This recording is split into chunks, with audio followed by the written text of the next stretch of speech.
గల్లా జయదేవ్ టీడీపీలో ఒక కీలక నేత, గుంటూరు మాజీ ఎంపీ కూడా.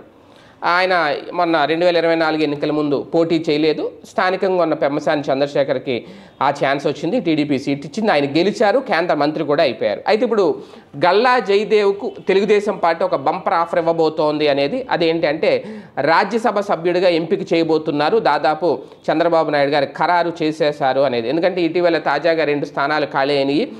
మోపిదేవి వెంకటరమణ, బేద మస్తానరావు రాజ్యసభ సభ్యులుగా ఇద్దరు కూడా రాజీనామా చేశారు. వాళ్ళకి ఇంకా టైం ఉంది, 2026 వరకు అనుకుంటా టైం అయితే ఉంది. అయితే ఈ నేపథ్యంలో ఖచ్చితంగా ఎవరికైనా అవకాశం ఇవ్వచ్చు. కాబట్టి ఇప్పుడు గల్లా జయదేవ్కు ఆ ఛాన్స్ ఇవ్వబోతున్నారు అనే ప్రచారం అయితే జరుగుతుంది. ఎందుకంటే పార్టీలో కీలక నాయకుడిగా మొదటి నుంచి వ్యవహరిస్తున్నారు.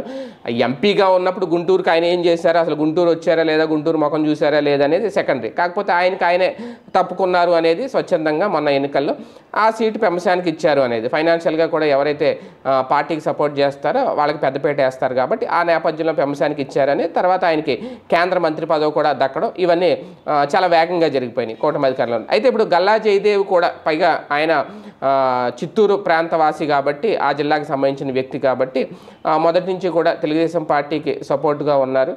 లాస్ట్ టైం కూడా ఆ క్రైసిస్లో కూడా ఆయన గెలిచారు, ఎంపీ స్థానాల్లో తక్కువ గెలిచినా సరే.